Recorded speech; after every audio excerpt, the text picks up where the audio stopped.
Creo que el Vaticano tenía una importancia estratégica incomparable, especialmente si tenemos en cuenta las profundas dimensiones de la Guerra Fría. El Estado Vaticano era un paraíso para los servicios secretos. Era el lugar perfecto para los que querían trabajar para los servicios secretos y ganar algo. Me llamaban el topo del Vaticano. Claro que había espías aquí en el Vaticano. Todas las salas estaban vigiladas. No sabíamos dónde estaban los micrófonos, pero los había por todas partes. El saber lo que pasa, qué va a decir el Papa, qué va a escribir, es muy importante para estas potencias porque tienen miedo.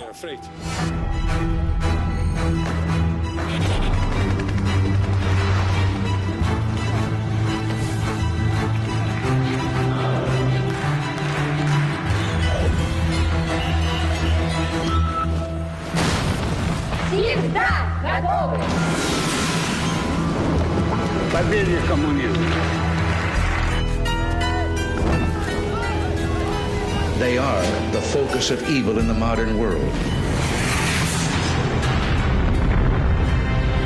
Non abbiate paura.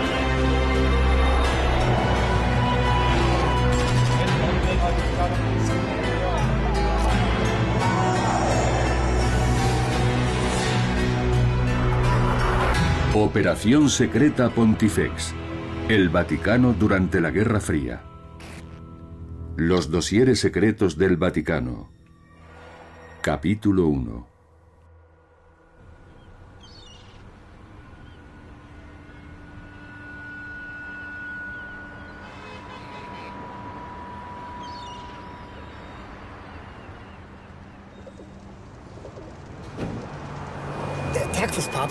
La jornada del Papa comenzaba muy temprano.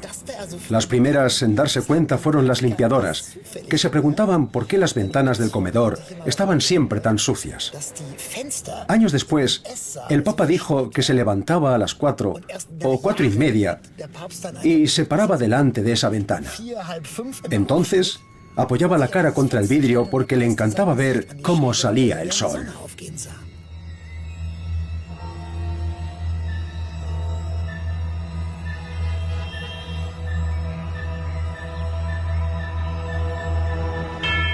...13 de mayo de 1981.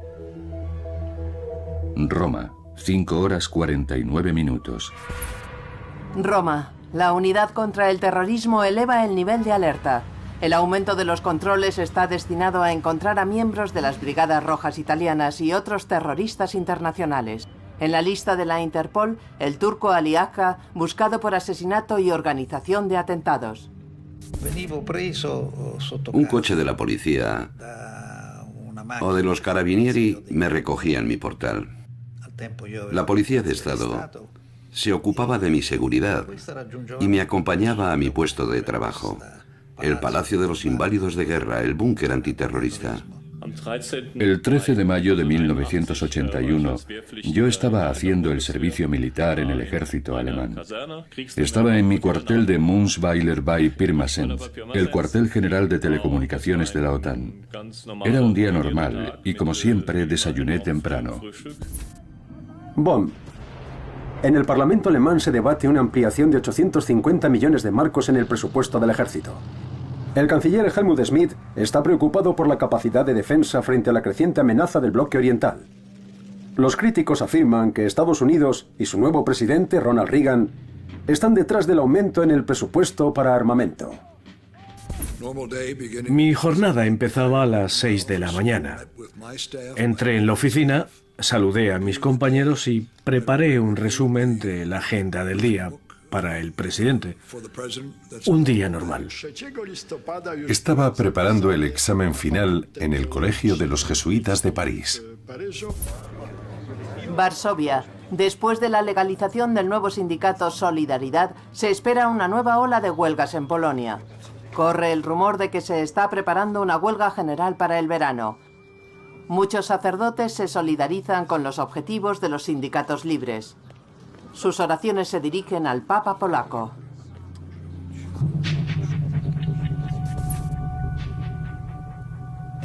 El Papa estuvo rezando hasta las 6 cuando comenzó la misa de la mañana. El padre de Karol Wojtyła había sido soldado, no podemos olvidarlo. Siempre valoró las virtudes militares. Tenía claro que su papado era un enfrentamiento con el comunismo que no podía rehuir y que se disputaba en todo el mundo. No solo afectaba a los países que estaban al otro lado del telón de acero, también a América del Sur y Central. El mundo estaba dividido entre dos ideologías. Afectaba a partes de Asia y a grandes partes de África. Tenía claro que la guerra se iba a disputar. Wojtyła era radical en este sentido y diría que no tenía escrúpulos. Plaza de San Pedro, Roma. 2 años y medio antes.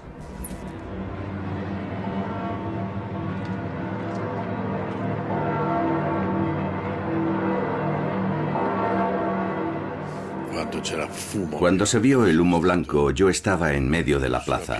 Estaba llena de gente. Habemus Papam.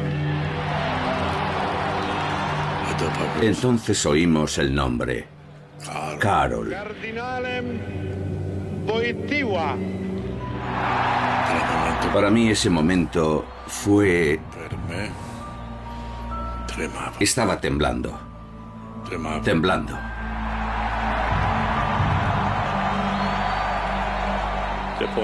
El Papa polaco fue elegido el 16 de octubre de 1978. Juan Pablo II, el cardenal Karol Wojtyła de Cracovia, Polonia, era naturalmente una amenaza desde el punto de vista de los gobiernos comunistas.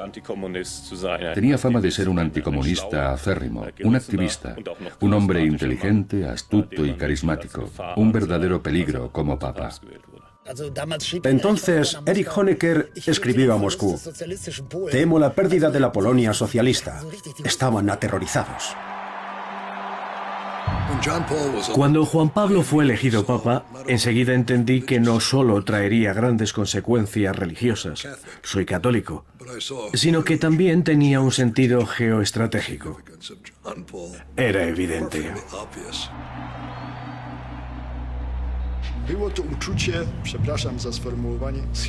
La elección me despertó sentimientos encontrados.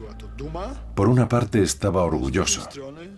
Por la otra, me preguntaba cómo influiría en la situación en Polonia y en todo el mundo. Estábamos en el apogeo de la Guerra Fría. Me llamo Tomasz Turowski. Trabajaba en el Vaticano. Era agente de información exterior de Polonia en el Vaticano. Hasta 2007 fui vicedirector del organismo, con rango de coronel.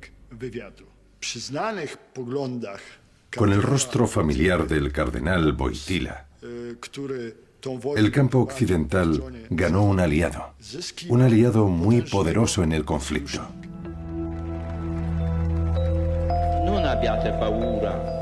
No temáis. Abrid de par en par las puertas a Cristo. No tengáis miedo. Por supuesto, tenían miedo. Estaban preocupados. Y puedo decir que la preocupación estaba justificada. Polonia era el país con mayor porcentaje de católicos de todo el bloque oriental. La Iglesia Católica era muy fuerte en cuanto a número de fieles, de obispos, de sacerdotes, de parroquias. Solo por esa cantidad de personas, el servicio secreto del gobierno polaco debía ocuparse de la Iglesia. Desde el principio intentaron crear expedientes e informes sobre los obispos polacos para averiguar con cuáles se podía trabajar mejor y con cuáles sería más difícil, a quién había que presionar o controlar. Habríamos deseado que ese Wojtyła fuese 30 años más viejo. Es un cardenal agresivo y reaccionario. No nos ha salido bien. Teniendo en cuenta su juventud y dinamismo, vamos a tener que vérnoslas con él durante mucho tiempo. Tuvo siempre sus objetivos muy definidos y una voluntad de acero. No era un artista refinado, aunque muchos lo piensen. Karol Wojtyła era un guerrero, un luchador. No se explica de otra manera. No era un teólogo equilibrado. Era un hombre decidido. Creo que no tenía miedo de nada. De nada en absoluto. Desde el punto de vista del servicio de inteligencia polaco, Wojtyła era el obispo más astuto, carismático y peligroso de la Iglesia Católica en Polonia. Actuaba con gran inteligencia frente a los organismos estatales, pero también intentaba apoyar a la oposición de forma clandestina.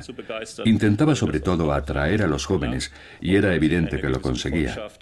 Se había creado una masa de seguidores que no veían con buenos ojos el Estado polaco. Para el servicio secreto polaco era el obispo más problemático del país.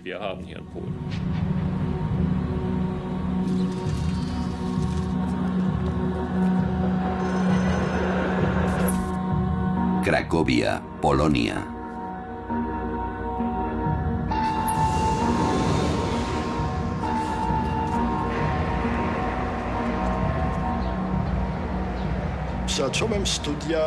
Yo estudié en la Universidad Jagiellónica de Cracovia, la más antigua de Polonia. Me centré en la lengua y la literatura rusa. Un día sonó el teléfono. Me llamaban del Servicio de Seguridad Estatal. Me convocaron a su sede, que estaba en la Plaza de la Libertad de Cracovia.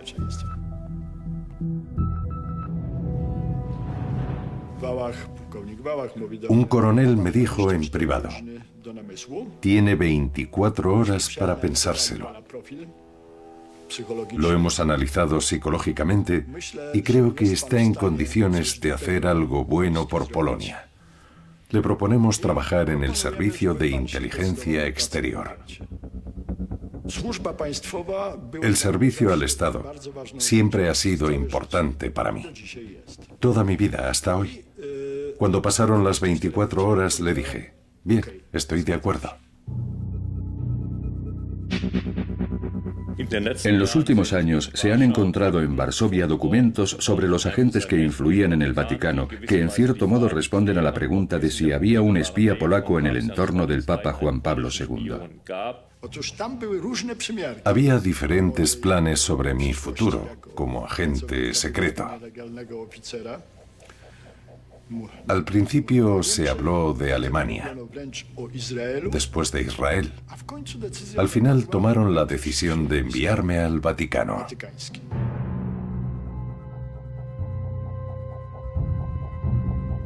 El espionaje es sobre todo infiltración.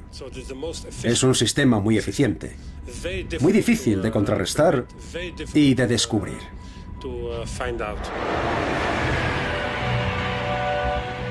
Intentaban infiltrarse enviando agentes secretos a los seminarios para formarse como sacerdotes. Me llamo Vic van Brantegem. Trabajé durante 30 años para la Santa Sede. Me encargaba de cuestiones organizativas, logísticas y de seguridad cuando el Santo Padre viajaba por el mundo. Es muy sencillo. Meten a alguien en un seminario para que se haga sacerdote. Después lo envían a algún lugar y puede llegar a nuncio apostólico, incluso a cardenal. ¿Quién sabe? Al principio no hay forma de saberlo. Eso lo hacían en muchos países del bloque oriental.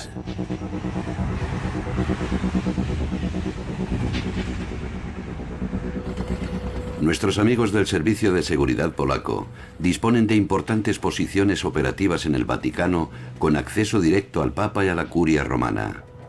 Estos agentes, por los que Juan Pablo II siente mucho cariño, pueden conseguir una audiencia en cualquier momento. La central me asignó la misión de acercarme lo más posible al Papa.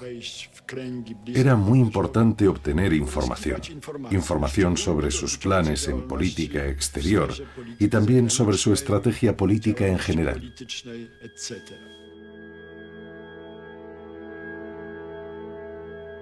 El servicio secreto polaco tenía una fuente muy valiosa en Turovsky, entonces jesuita en Roma. Conocía a Wojtyła antes de ser papa. Tras su elección, el valor del espía aumentó.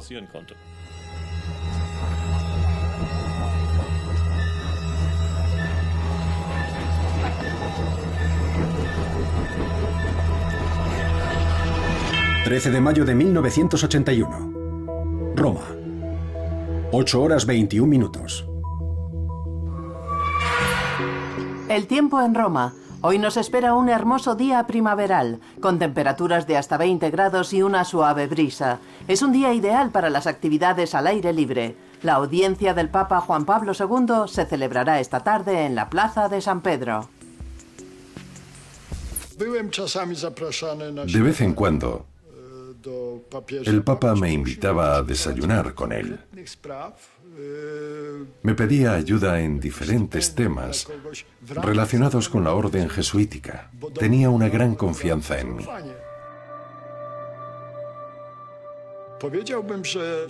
El desayuno con el Papa era casi ascético. Era un desayuno muy humilde. Queso fresco y un poco de embutido. Todo al estilo polaco. Pero el café era italiano. Siempre invitaba a gente a comer. Lo llamaba pastoral a la mesa.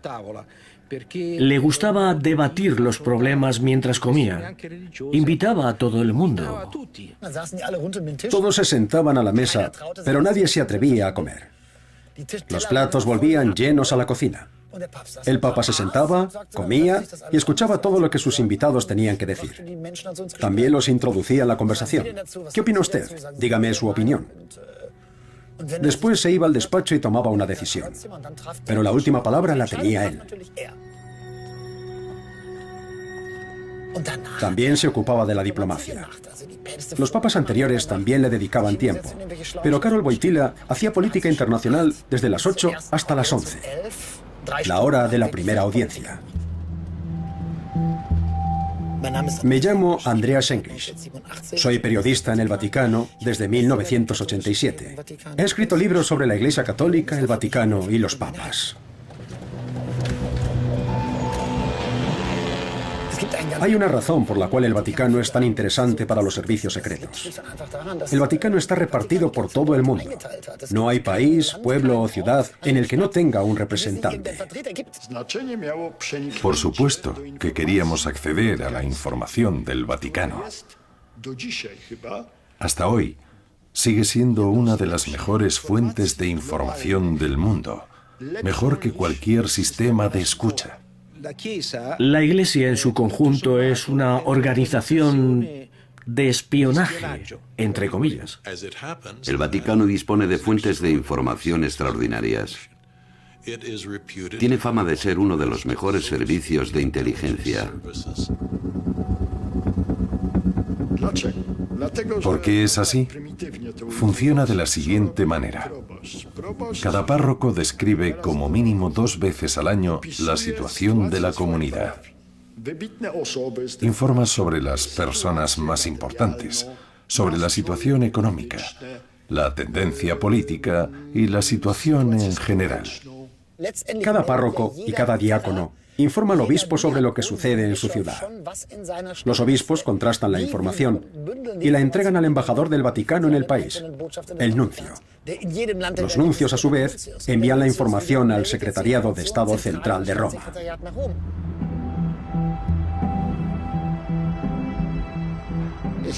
Yo también participaba. En los años 80 me enviaron a Hungría, ya durante el papado de Juan Pablo II. Cuando llegué, el cardenal me dijo: he oído que le gusta la música. Entonces hizo un gesto para indicarme que debía responder. Le dije: sí, por supuesto. Entonces puso un disco de jazz a un volumen altísimo y me hizo un gesto para que me acercase a él.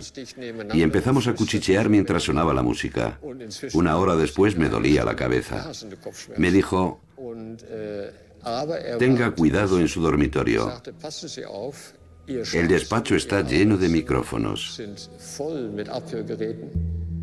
Me llamo Peter Gumpel. Fui profesor universitario en el Vaticano durante años. Antes de eso, fui juez durante 10 o 12 años. En 1983, el Papa Juan Pablo II me nombró juez instructor.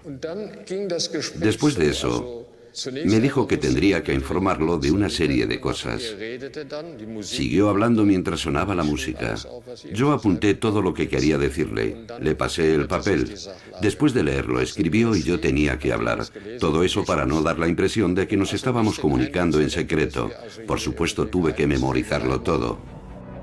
Los papeles que habíamos usado los quemaron en mi presencia.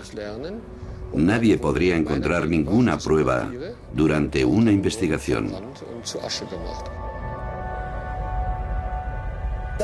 Desde hace siglos se recopila información de forma profesional y precisa para llevar a cabo el gran proyecto, la expansión de la Iglesia Católica por todo el mundo.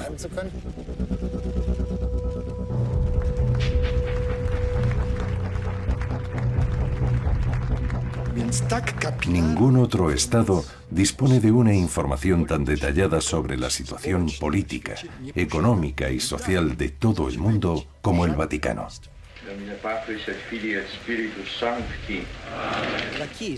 La Iglesia recibe información antes que cualquier potencia con una red de espionaje. Una gran potencia puede enviar a 10, 15, 20 espías, pero la Iglesia cuenta con 100, 200 o 300 sacerdotes en los lugares más insospechados. ¿Qué servicio secreto en cualquier parte del mundo tiene acceso a una bandeja con platos tan sumamente deliciosos? Por eso, no solo el gobierno de la antigua República Popular de Polonia, sino también los gobiernos actuales de muchos estados intentan acceder a los secretos del Vaticano.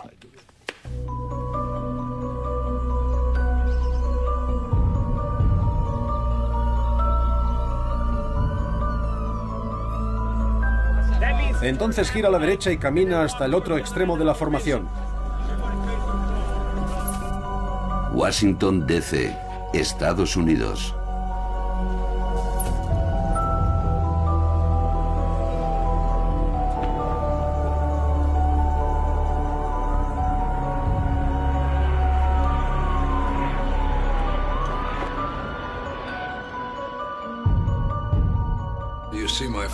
Aquí puede ver a mi familia y cómo va creciendo. Aquí teníamos 6 hijos en 1969. Estamos con el presidente Nixon. Aquí estamos con George Bush, padre, y esta es la ceremonia de investidura del presidente Reagan, el 20 de enero de 1981. Me encontraba en la biblioteca privada de Reagan antes de que fuese presidente. Encendimos la televisión y vimos el primer viaje de Juan Pablo II a Polonia. Bajó la escalera, se puso de rodillas y besó el suelo.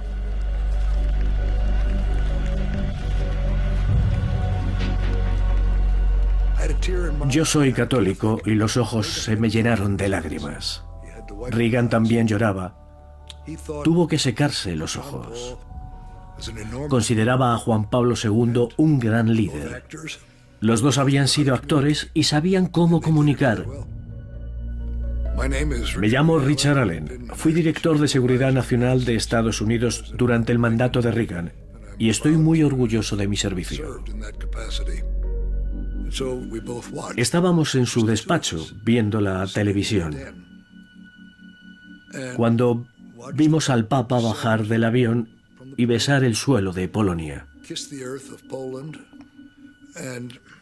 Le dije a Reagan, acabamos de ver un gran paso para ganar la Guerra Fría. Juan Pablo quería llevar al combate a todos los católicos de Europa Oriental. Su elección representó un paso de gigante a la hora de atraer a los católicos de Europa Oriental. Polonia, junio de 1979. Aquí vemos al Papa saludando a la multitud. Al igual que en las concentraciones de masas socialistas, el pueblo agita banderas adquiridas en las parroquias. Saludan así a Karol Wojtyła, a su papa.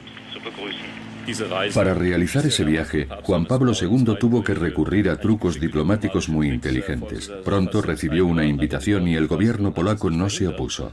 El mismo Brezhnev llamó al jefe de Estado polaco y prácticamente le exigió que impidiese el viaje, pero el gobierno polaco no se sintió capaz de hacerlo. Existía una gran desconfianza sobre si los polacos podían hacerse cargo de la situación.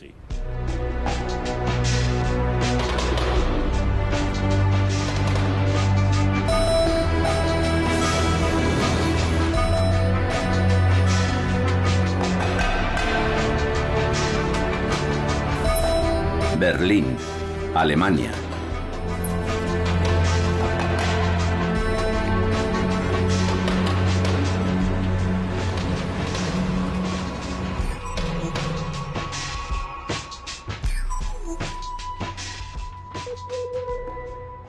En esta sala del Alto Generalato del Ministerio de Seguridad Nacional se celebraban reuniones presididas por el general del Ejército Erich Mielke, ministro de Seguridad Nacional de la RDA.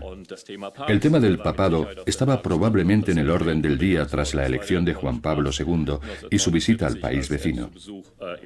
Aquí tenemos un documento de 1979 en el que Mielke ordena vigilar las misas en toda la RDA y supervisar las autorizaciones para viajes de los católicos para evitar que la visita papal a Polonia se convirtiese en un imán para los católicos de la RDA. Me llamo Bernd Sefar, trabajo en el Centro Woodrow Wilson de Washington. Llevo años investigando el tema de la Iglesia Católica y la seguridad nacional en el Vaticano, la RDA y Polonia.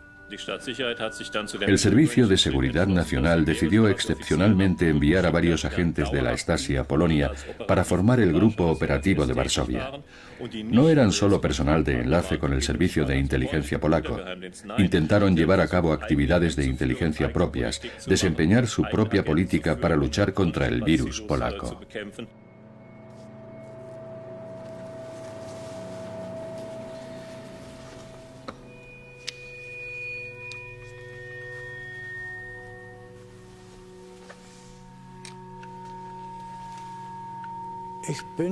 A mediados de los años 70 empecé a trabajar como oficial del Ministerio de Seguridad Nacional y en los 80 pasé a ser oficial del Grupo de Enlace en Varsovia, llamado oficialmente Grupo Operativo, con base en la Embajada. La creación del Grupo Operativo fue un caos. Quiero decir que se trataba de una reacción un poco excesiva. No quiero decir pánico, pero era algo parecido. El grupo nació de forma apresurada porque los acontecimientos en Polonia también habían sido rápidos.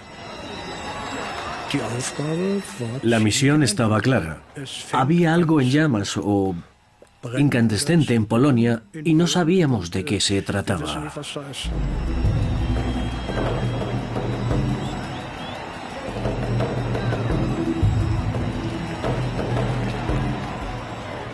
Fue un triunfo sin igual. Yo le decía a mi esposa que las personas depresivas deberían participar en el viaje a Polonia con Karol Wojtyła. Allí había cientos de miles, millones de personas exultantes. Una misa con 2 millones de personas no es un acto político, pero sí tiene consecuencias políticas de gran calado. Cambiad el sistema. No lo decía con esas palabras, pero las expresiones y metáforas que utilizaba no permitían otra interpretación. Yo lo vi todo. Era impresionante. Desde los balcones se veía bien. La gente no podía ni moverse. Todo en esa primera visita era un ejemplo de lo que se nos venía encima. Tanto la Stasi como el KGB consideraban que la visita era desastrosa para la autoridad del Partido Comunista. El Kremlin lo identificó como una amenaza. Es fácil entender por qué. Y aún encima con un papa polaco. Normalmente, cuando hay manifestaciones o movimientos civiles no deseados en un país comunista, el protocolo es cortar todas las comunicaciones y aplastar la disidencia. Si el Papa Juan Pablo, comandante de los cruzados sirvientes del imperialismo, ese que se disfraza de líder religioso, lleva a cabo su proyecto de visitar Turquía, lo asesinaré. Solo por eso he escapado de la prisión.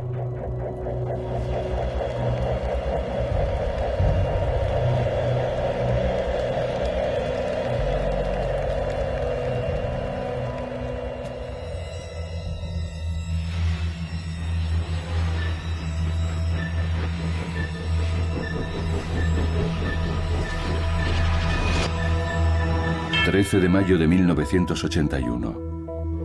Roma, 11 horas 15 minutos.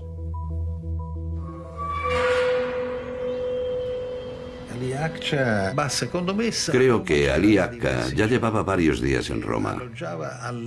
Se alojaba en Elisa, un hotel situado en la vía Cicerone, a 2 pasos de la Plaza Cavour. El hotel todavía existe y se ve bien desde vía Cicerone. Años después descubrimos que los registros en este hotel no eran muy precisos. Lo que pasaba en estas habitaciones es que se alquilaban a una persona, pero después estaban 2, 3, 4, se iba uno, venía otro. Nunca estaba muy claro quién se alojaba en cada habitación. Me llamo Mehmet Ali Akka. Tengo 23 años. Hace 2 años maté al redactor jefe del mayor diario de Turquía. Me metieron en la cárcel y huí con ayuda de mis amigos. Desde entonces vivo en la clandestinidad. Hoy voy a matar al Papa en Roma. Akka estaba preparado para morir porque creía que nuestra reacción iba a ser similar a la que se da en los países asiáticos o africanos. Es decir, una reacción de furia frente a quien atenta contra un líder religioso. Se había preparado para morir. Llevaba una especie de oraciones en un papel. Pero la prueba más evidente es que se había afeitado el pubis y el escroto.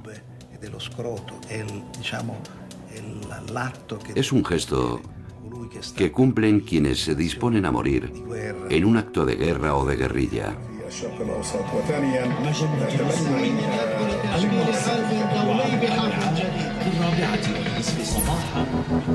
Kabul. Las tropas soviéticas preparan una nueva ofensiva en el valle de Panjshir, al noroeste de Afganistán. Oficialmente se trata del fin de la operación contra las fuerzas contrarrevolucionarias.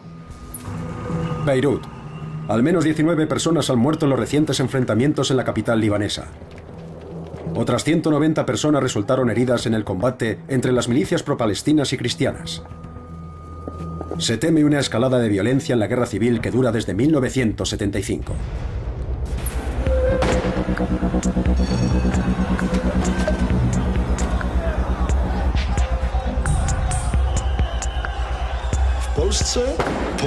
En Polonia, la oposición obtuvo un fuerte apoyo político gracias al viaje papal. Después de eso, la tensión aumentó en el país. Yo lo notaba porque el contacto con la central era cada vez más débil. Los mensajeros venían menos o nada en absoluto. El envío de un mensajero a Roma exigía mucho dinero y también requería mucha organización. Sin embargo, el Ministerio del Interior dedicaba la mayor parte de sus recursos a luchar contra la oposición en el país.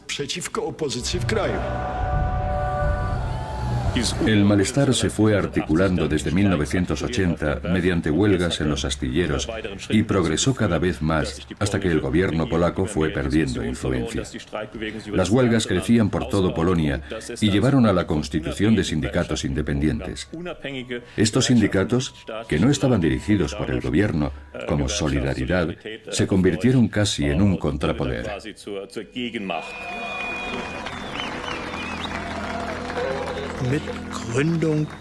Con la fundación de Solidaridad y su reconocimiento como interlocutor, cambió la situación. A ojos de mis superiores, nació una nueva amenaza. Una amenaza muy poderosa. Ahí se planteó por primera vez la cuestión de la estabilidad de nuestro socialismo.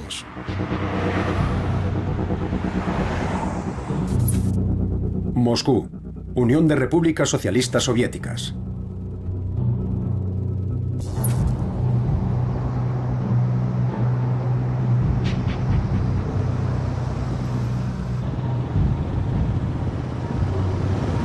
Yuri Andropov, jefe del KGB. Tengo la sensación, y los datos me apoyan, de que el gobierno polaco no ha comprendido la seriedad de la situación. Andrei Gromyko, ministro de Exteriores. No podemos perder Polonia, no podemos permitir una contrarrevolución. Leónidas Brezhnev, secretario general. Es evidente que hay una contrarrevolución en marcha en Polonia. Estaba claro que Polonia era el punto más débil del bloque oriental. Era una gran herida en el costado del Imperio Soviético. Enorme. ¿Por qué no aprovecharla? Claro que se aprovechó. Washington, D.C., 20 de enero de 1981.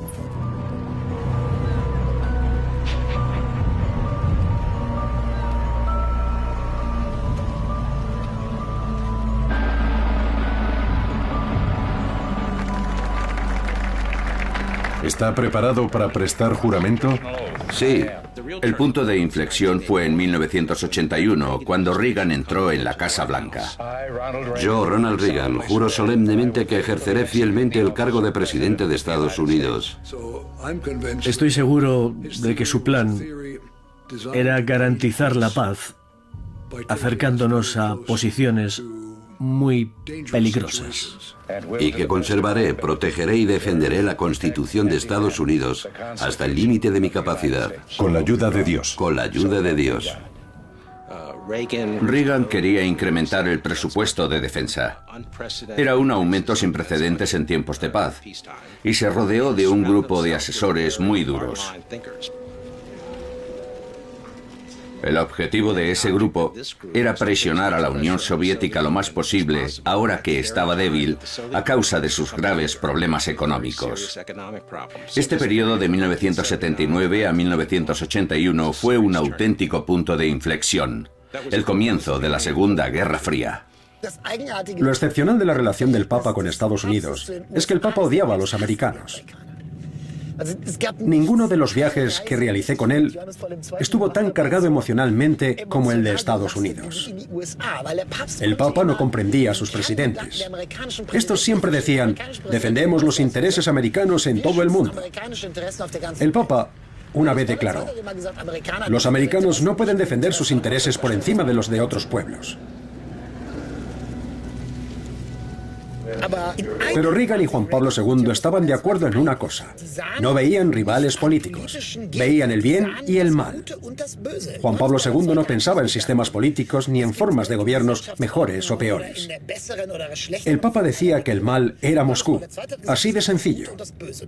Y Reagan lo veía exactamente igual. Son el centro del mal en nuestro mundo. Es evidente que la administración Reagan veía a un aliado en el Papa Juan Pablo II. Y también entendieron que deberían estar en contacto con él, que debían mantener contactos para garantizar que sus movimientos en otros puntos estratégicos de la Guerra Fría contaran con la aprobación del Santo Padre.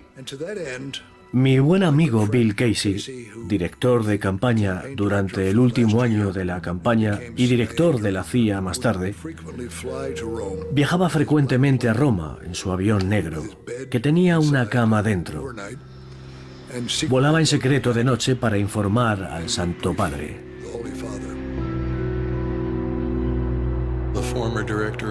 El director de la CIA, William Casey, y el vicedirector, el general Vernon Walters, viajaban regularmente al Vaticano para informar al Santo Padre sobre la situación estratégica. Lo que aprendimos en la CIA era que William Casey, el director, quería agentes encubiertos en cualquier país en el que pudiese haber presencia soviética, para poder avergonzar o intimidar a la URSS de algún modo. Soy Melvin Goodman. Trabajé como analista en la CIA durante casi toda la primera parte de la Guerra Fría y como director del departamento encargado de la política exterior y seguridad de la Unión Soviética. Creo que el Papa hizo esfuerzos honestos para rebajar la tensión, pero no sirvió de nada. Estados Unidos y la CIA intentaban calentar la situación en Polonia y la cúpula soviética en el Kremlin estaba al tanto.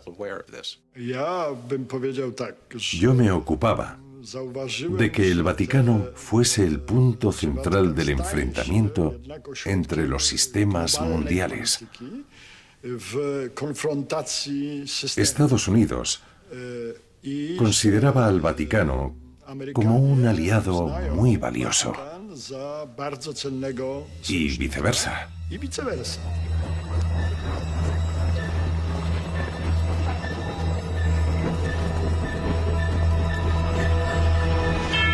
13 de mayo de 1981. Roma, 14 horas 31 minutos.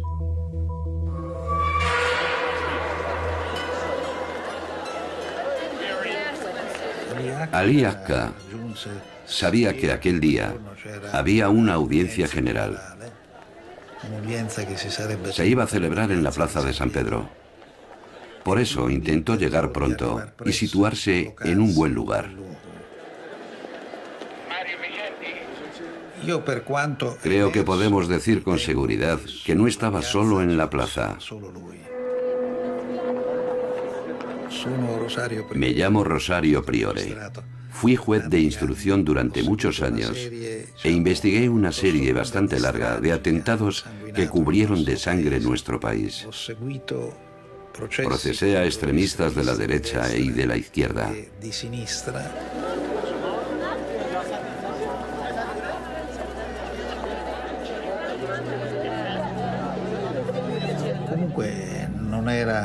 Se trataba seguramente de un grupo de 4 o más personas que se habían desplazado a Roma para cometer el atentado.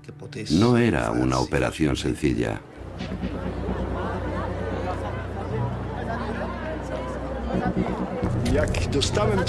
Entonces, recibí la misión de reunir toda la información disponible sobre las medidas de seguridad del Papa. Debía transmitirlas directamente al Vaticano y no enviarlas a la central de Varsovia bajo ningún concepto. Fue algo sorprendente. La orden tenía su explicación. La dirección del partido en Polonia sabía las consecuencias de un posible atentado. La dirección del partido sabía que si le pasaba algo al Papa, podía declararse una guerra civil en Polonia. El servicio secreto polaco reforzó la actividad de sus agentes, pero la dirección del partido envió mensajes contradictorios a otros líderes del bloque oriental. Y mientras los polacos reforzaban sus esfuerzos, los otros países socialistas, especialmente la Unión Soviética, desconfiaban cada vez más de ellos, porque creían que no actuaban con la suficiente contundencia contra el Papa. No había confianza. Nadie se planteó en serio lo que sucedería si alguien hacía algo contra el Papa. ¿Cuál sería la posición de Polonia? ¿Se tomaría alguna medida? Creo que nadie quería pensar en serio sobre esto. En mi opinión, la consecuencia de todo esto fue una gran desconfianza de los otros servicios de seguridad socialistas frente a los servicios secretos polacos. En lo referente al Papa, no se podía confiar en los agentes polacos.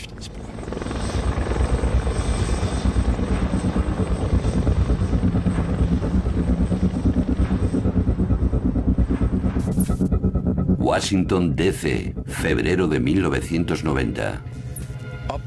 A continuación, la conferencia de prensa del desertor del KGB, Víctor Ivanovich Seymov. Seymov vivió en la clandestinidad en Estados Unidos desde que la CIA lo captara hace 10 años. Víctor Seymov era un desertor del KGB. Tenía una posición muy importante en el centro de comunicaciones del servicio secreto soviético.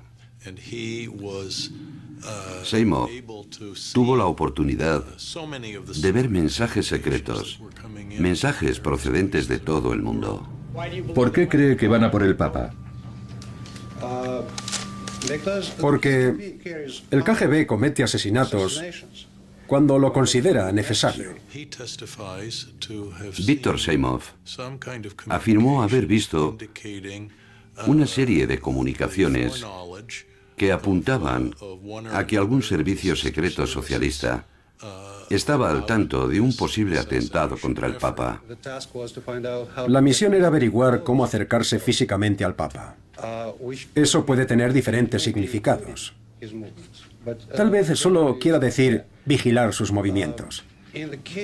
Pero normalmente no se trata de eso. En la jerga del KGB, acercarse físicamente a una persona solo tiene un significado. ¿Y cuál es? ¿Perdón? Significa matar a esa persona.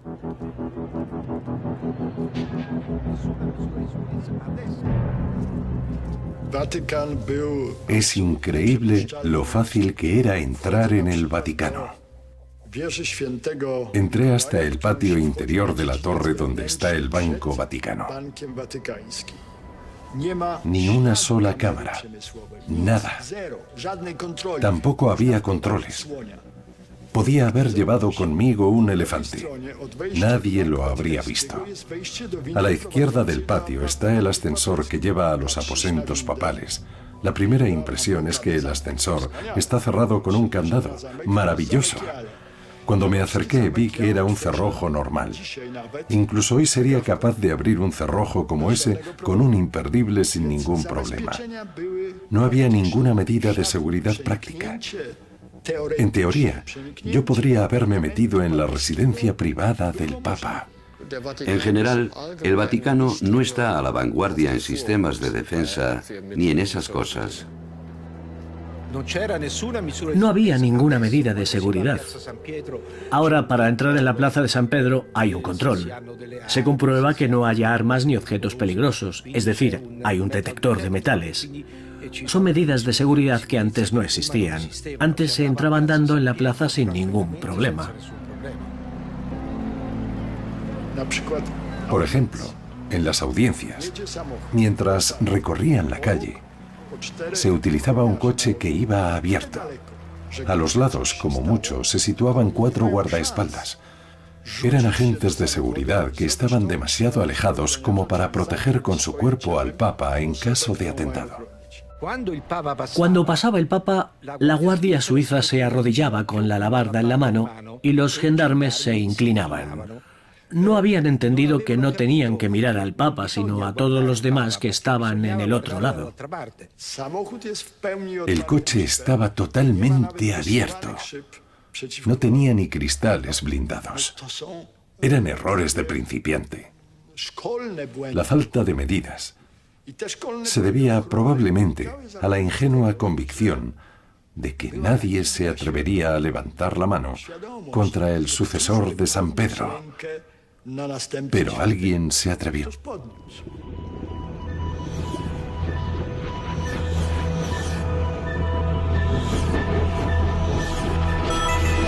13 de mayo de 1981. Roma, 17 horas 7 minutos.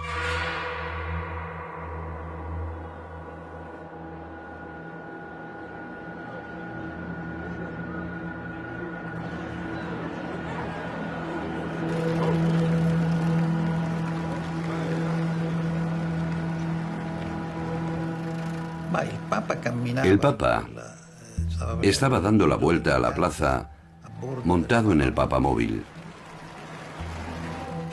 Ya ha dado una vuelta.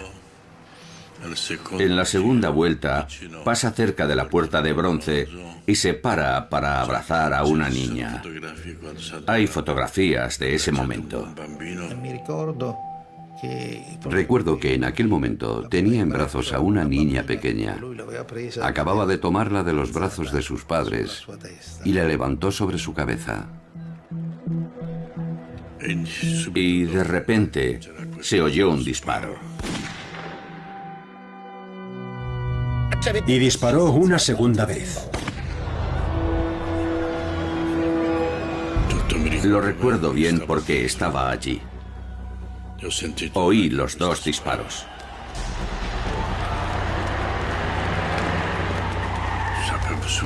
Me di cuenta de que le habían dado. Le pregunté dónde y me lo indicó. Le habían disparado en el estómago. Le pregunté si le dolía y me dijo